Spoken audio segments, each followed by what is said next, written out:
Okay, so I want to share with you and show you how my battery compartment looks like after I have changed original BMW LED battery to aftermarket lithium-ion battery. So footprint of this aftermarket battery is exactly the same, but the height is slightly shorter. So I have now little space above my battery, maybe for some small toolbox or something.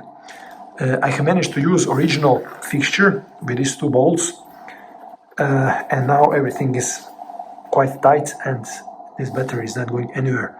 This spacer comes with this battery. So yeah, main reason of course for this whole operation is weight. This is original BMW LED battery, and this battery is heavy. You can see here weight is 4.3 kilograms,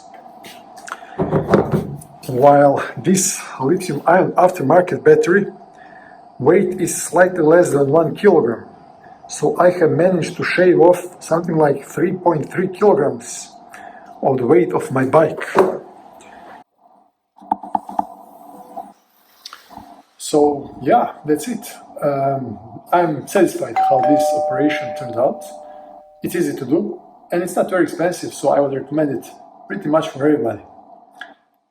Please like. Thank you.